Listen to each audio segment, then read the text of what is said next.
At 18, my dad beat me up and abandoned me on the road after I refused to give up my future. You're nothing without this family, he spat.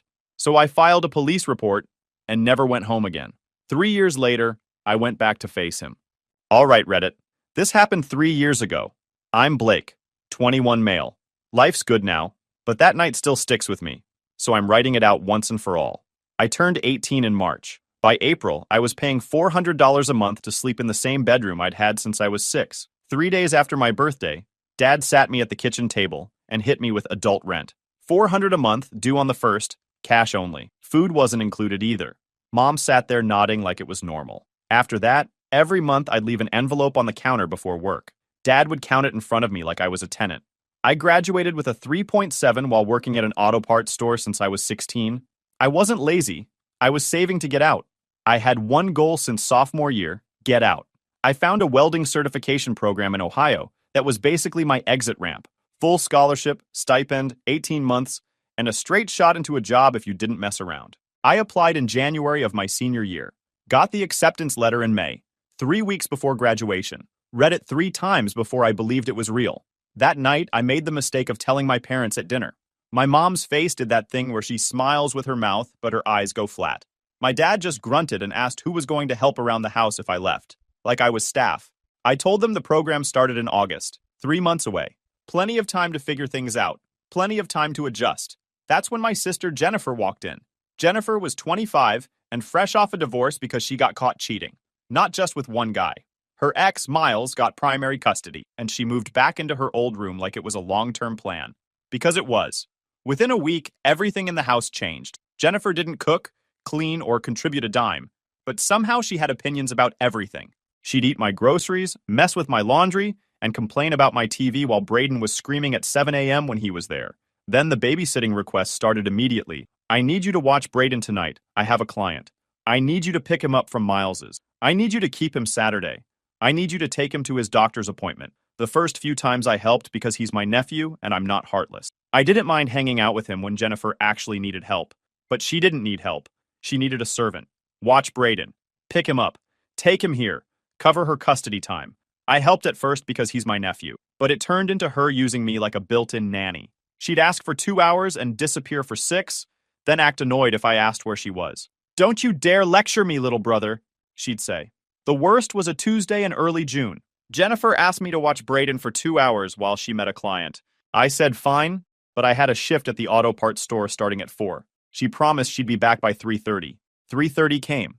No Jennifer. I called her 6 times. Straight to voicemail. I texted. Nothing. By 3:50, I was panicking. I couldn't leave a 3-year-old alone, and I couldn't bring him to work. I called my manager, Doug, and told him I had a family emergency. He wasn't happy, and I could tell my reliability was starting to look shaky. Jennifer rolled in at 7:30. Over 4 hours late. She walked through the door with shopping bags, not even apologizing, just saying traffic was crazy, and her phone died. I told her she'd cost me a shift and almost cost me my job. She rolled her eyes and said I was being dramatic. That's the word she loved. And my parents? They enabled every single bit of it. Mom would say your sister is going through a difficult time, and family helps family. Dad would grunt about how real men step up when their family needs them. Neither of them ever asked their precious daughter to step up for anything. Meanwhile, I was 18, paying rent, working 20-plus hours a week at the parts store, trying to save for my future, and being treated like the household staff. The scholarship program had a deadline. I had to confirm my enrollment by July 15th and arrive on campus in Ohio by August 20th. Housing was arranged, but I had to sign the paperwork. The stipend would kick in once classes started, but I'd need savings to cover the gap. I could do this. I just had to survive the next 3 months without my family torpedoing everything. So I started preparing quietly. I printed my paperwork, signed what I needed, and packed the basics where nobody would notice. I kept my head down, worked, paid rent, and counted the days until I could finally leave. The intervention happened on a Thursday night in early July. I came home from work around 6, tired from a busy shift. Braden's booster seat was in Jennifer's car, which was weird because it was supposed to be Miles's week. She must have picked him up early. When I walked in the front door, all 3 of them were sitting in the living room and waiting like vultures. Dad, Mom, and Jennifer. We need to talk about this Ohio thing. Dad said it like Ohio was a disease I'd contracted. I set my keys on the counter and stayed standing. I wasn't going to sit down and get cornered in some rehearsed ambush. There's nothing to talk about. I already confirmed my spot. That was true. I'd sent the enrollment confirmation the week before because I could feel something coming. I'd signed the housing paperwork. I'd notified my manager at the parts store that my last day would be August 15th. Everything was locked in. Mom leaned forward with that manipulative, soft voice. Honey, we've been talking, and we think it might be better if you deferred for a year. Maybe two, just until Jennifer gets back on her feet. I looked at Jennifer. She was still scrolling her phone like this conversation was beneath her. Gets back on her feet how? She doesn't have steady work. She doesn't pay rent. She doesn't watch her own kid most of the time. What's the plan here? Jennifer's head snapped up. Excuse me? I'm building a business. You have no idea how hard that is. You have no idea what I'm dealing with. Do you have any idea how much I suffer as a single mom? Yeah, but you're enjoying your single life without the mom part. I shot back. She didn't like that. I turned back to my parents. You want me to give up a full scholarship and stipend, plus the program's job placement pipeline, so I can babysit and keep paying you rent while Jennifer figures out new restaurants? Dad's jaw tightened. He had that look he gets when he's about to turn the conversation into a lecture. First of all, watch your tone. Second, this isn't about babysitting. This is about responsibility. This is about you thinking you're too good to help when we need you. I kept my voice flat. I've been helping for 3 months straight while paying $400 a month to live in my childhood bedroom. Jennifer pays nothing. She contributes nothing. And you're asking me to throw away my future so she can keep doing nothing. Mom's eyes got wet. She's had her whole support system ripped away from her. Her marriage, her home, her stability. She's hurting, Blake. She needs us to... She cheated, I snapped. That's on her. She blew up her own marriage. So pardon me if I'm not feeling bad for her. Maybe you should let her face the consequences for once. The room went dead silent. Even Jennifer froze. She stood up, face red, and started screaming. About how I was a judgmental little brat who didn't understand adult relationships. About how I'd never had a real relationship, so I couldn't possibly know what it was like. About how Miles was controlling and emotionally unavailable and she deserved to be happy. Dad pointed at me. Apologize to your sister. Now. I didn't apologize. I walked to my room and locked the door. For the next hour, I could hear them talking in the kitchen. Dad's voice was low. Mom was agreeing in that soft murmur she does when she's backing him up without saying anything directly. Jennifer was crying, probably milking the sympathy. I texted my best friend Mason. Things are getting bad here. Family ambush tonight. If I don't check in with you by tomorrow night, something went wrong. I'm serious. Mason and I had been friends since 7th grade. We'd done everything together. School, summer jobs, video games, all of it. His parents were good people. His dad was a retired electrician who did consulting work now. His mom worked at the library and made the best meatloaf I'd ever had. I'd spent half my high school years at their house. Mason replied immediately. What do you need? I thought about it for a second, then typed out a plan. If I text you the word fine in all caps, that means I'm not fine. If I don't respond to you for more than 3 hours during the day, call me twice. If I still don't answer, call your dad and start looking. He sent back, got it. Share your location. I turned on location sharing. He confirmed he could see me on the map. Then he sent his dad's number in a separate message. I saved the number in my phone. Turned out that was the smartest thing I'd ever done. 2 days later, on a Saturday afternoon, my dad knocked on my bedroom door. His voice was different, softer, almost friendly, the kind of tone I hadn't heard from him in years. Hey, can we talk? Just us, man to man. I think we got off on the wrong foot the other night, and I want to fix things. Every instinct I had was screaming that this was a trap, but some small, stupid part of me still wanted to believe my father was capable of being reasonable, that he might actually apologize for the ambush, that maybe we could work something out where I left for Ohio without nuking every relationship in my family. My father was an a-hole, yes, but gosh, I never imagined he'd go that far. I'm getting ahead of myself. So, I opened the door. He suggested we go for a drive. Said he always thought better when he was moving. Said he wanted to explain some things without Mom and Jennifer around to get emotional. Just two guys having a conversation. I grabbed my phone, checked the battery.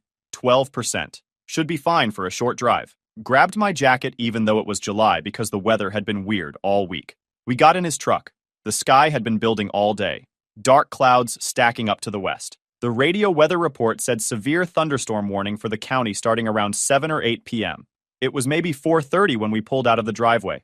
Dad turned off the main road about 20 minutes into the drive, heading away from town, toward the rural areas where the houses got sparse and the farmland stretched out to the horizon. Where are we going? I asked. Just driving.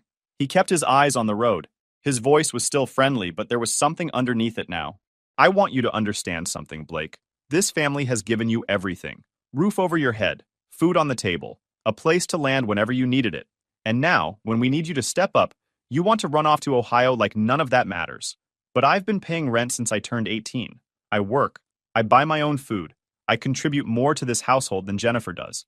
That's not giving me everything. That's charging me to exist in my own family. His hands tightened on the steering wheel. We could have charged you more. We could have kicked you out the day you turned 18. Some parents do that. But we didn't.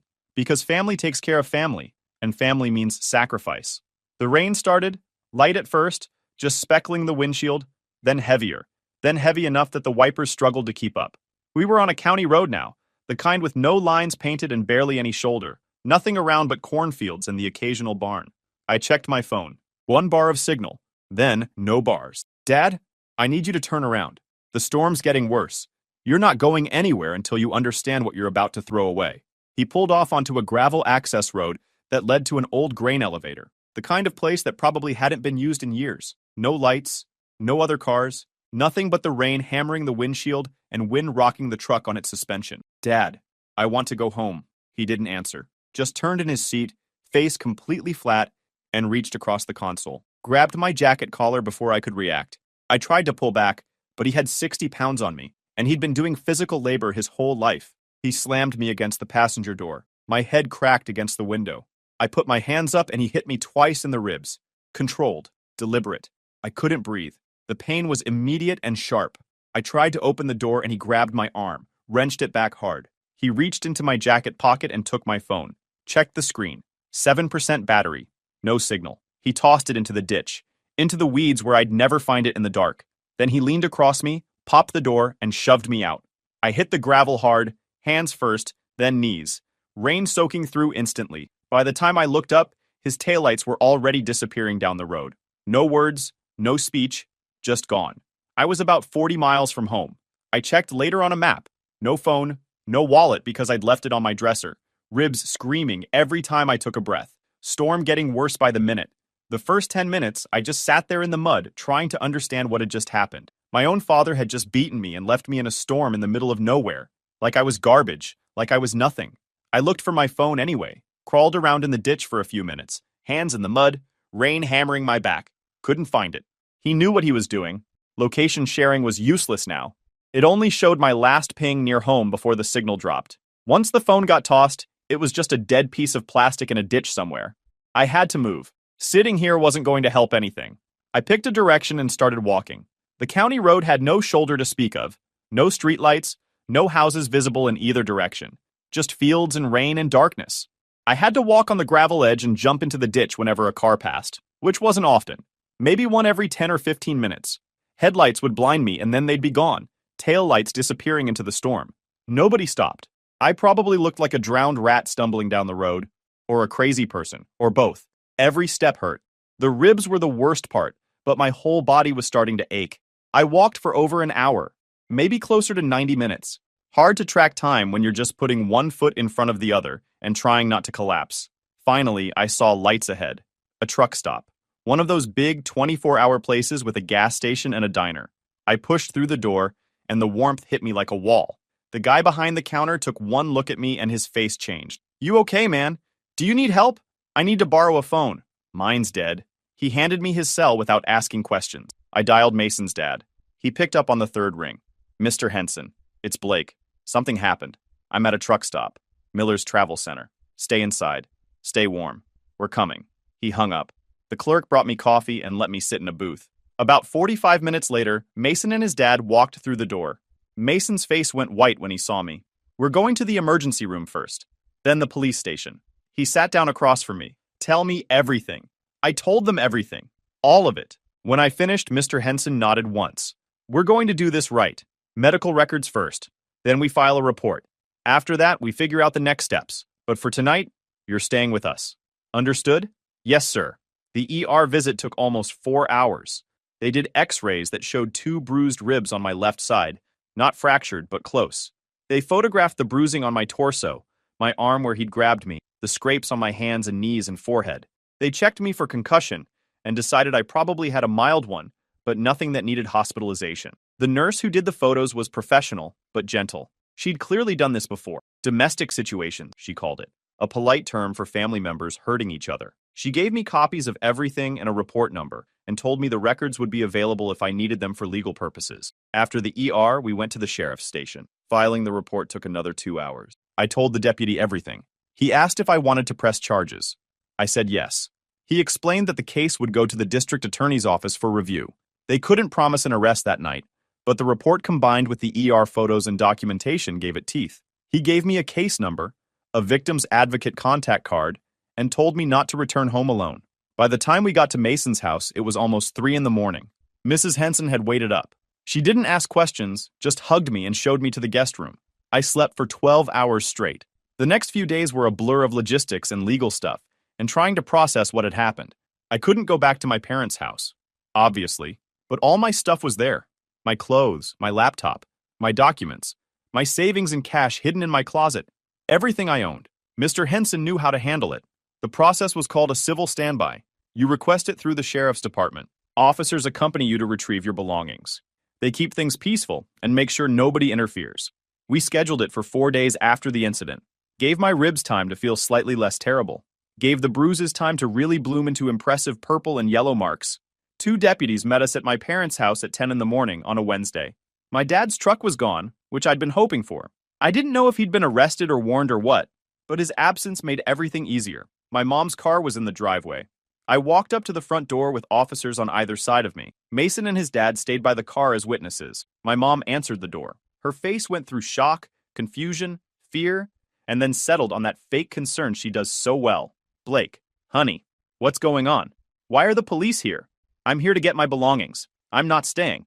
This is a civil standby. She tried to block the doorway.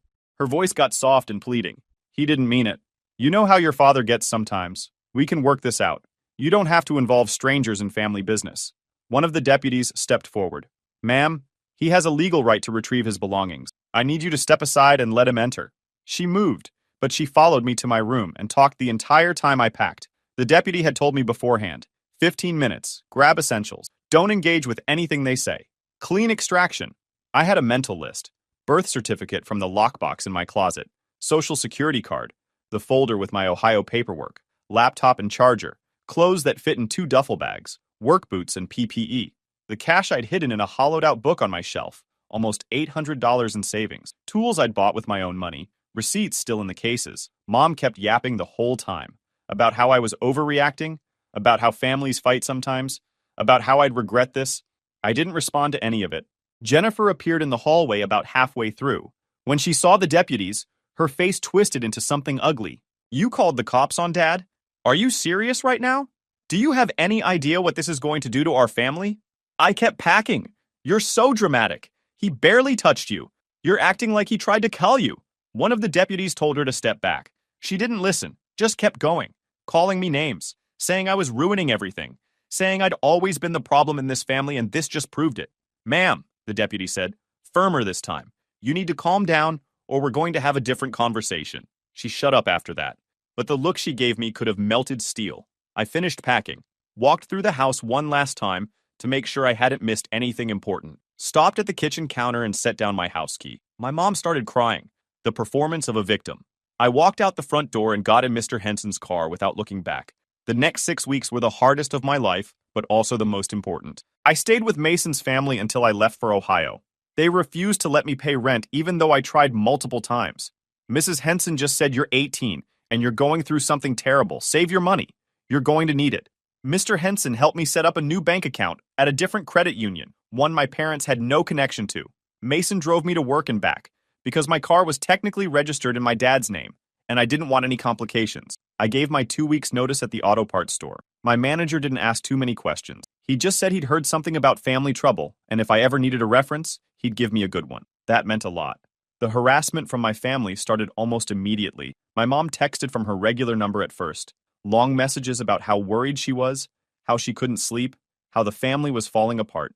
When I blocked her number, she started texting from other phones. Borrowed a friend's, got a prepaid. Always the same tone, pleading and guilt-tripping at the same time. Why are you doing this to us? Don't you love your family anymore? Your father is suffering too, you know. She sent flying monkeys too. An aunt I hadn't talked to in years called to tell me I was being cruel and breaking my mother's heart.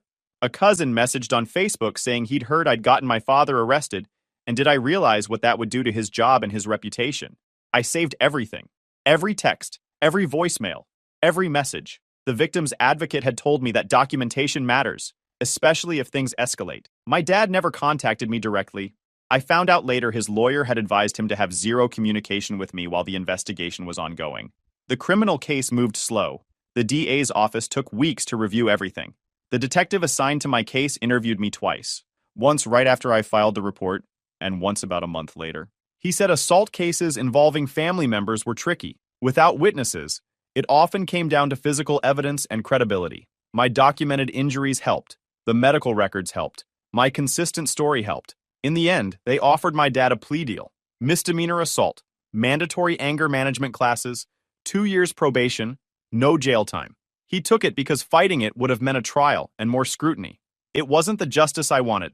Part of me wanted him in a cell, but it was something. It was a record that would follow him.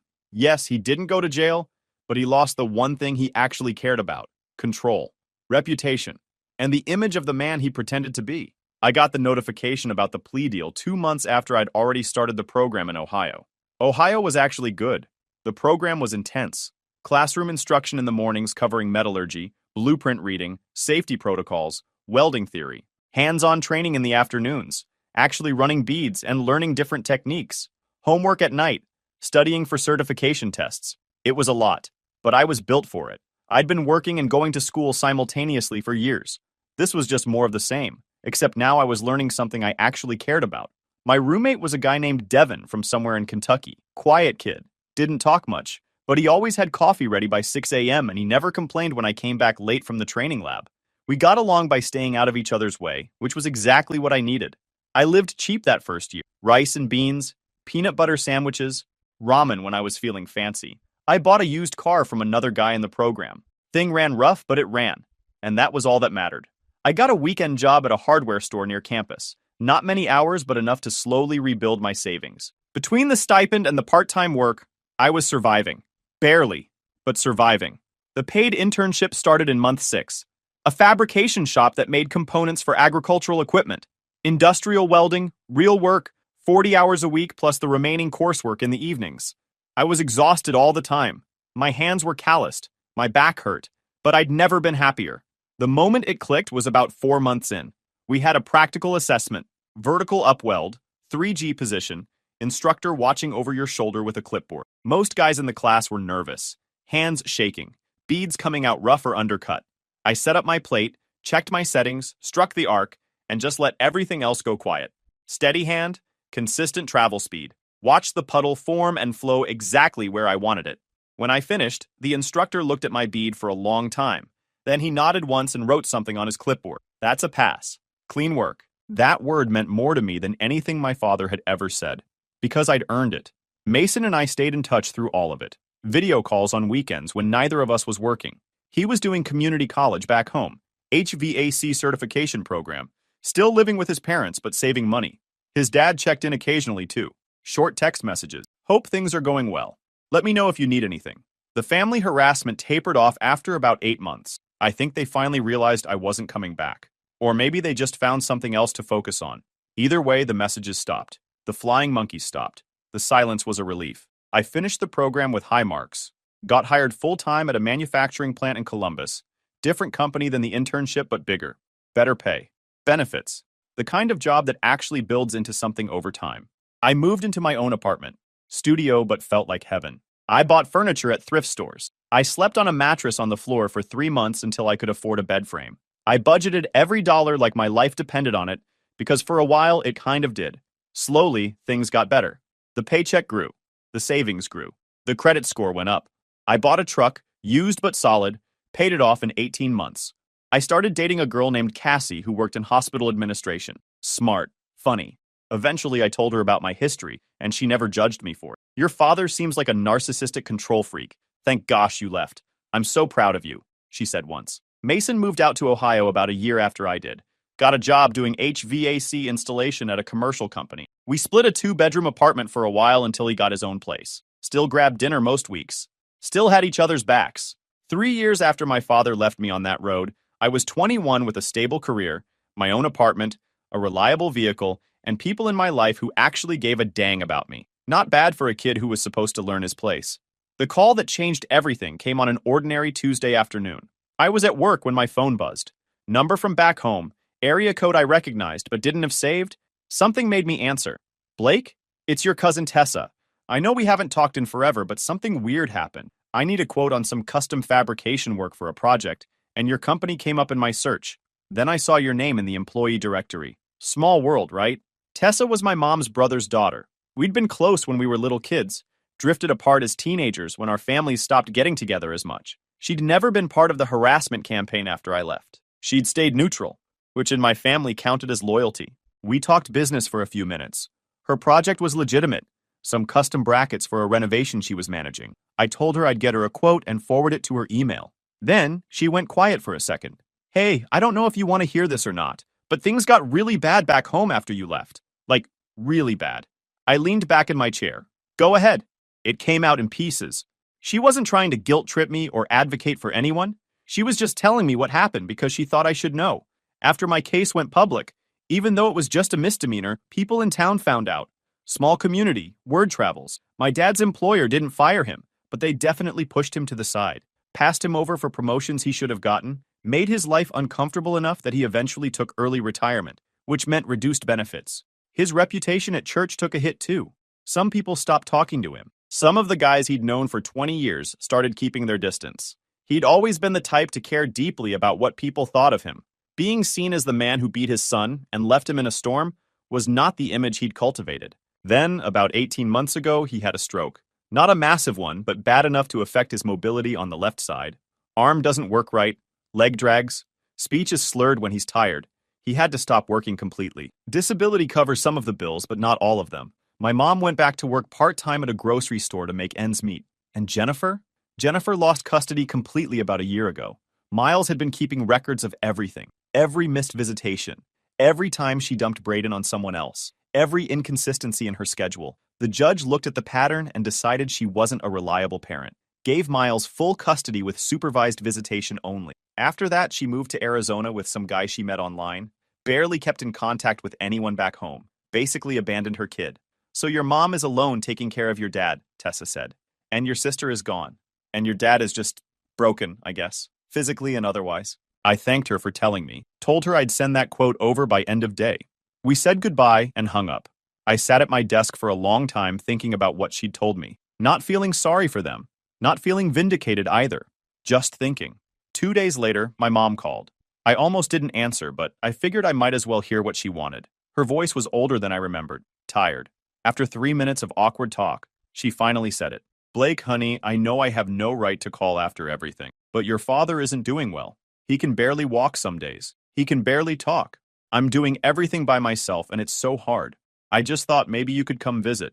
Maybe we could start fresh, put the past behind us. I let the silence stretch for a few seconds before responding. You called me dramatic when I had bruised ribs, Mom. Silence. Blake, You sent relatives to guilt trip me and tried to cover up for what your feed-up husband had done to your own son. And now that he's sick, suddenly you want to put everything behind us. She started crying. I never wanted any of this to happen. Your father just has a temper. He didn't mean to hurt you. It got out of hand. He drove me 40 miles from home and left me in a storm after beating me. You're still twisting the truth. More crying. Then the real reason for the call came out. We're struggling, Blake. The medical bills, the house payment, the medications. If you could just help a little bit, just until we get back on our feet. You have a good job now. You're doing well. I'm sure your heart won't let you watch us suffer like this, right? We're your own blood. There it was. 3 years of radio silence, and the first real contact was a request for money. No decent apology. No. Blake, please, we're your parents. You can't just abandon us when we need you. You abandoned me first. I'm not giving you money. I'm not giving you anything. I don't owe you shit. I hung up. That night hit different. Yeah, I cried a bit.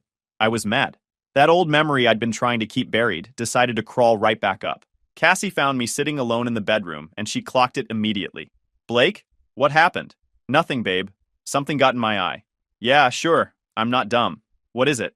So I gave her the short version. She just pulled me into a hug and held on tight.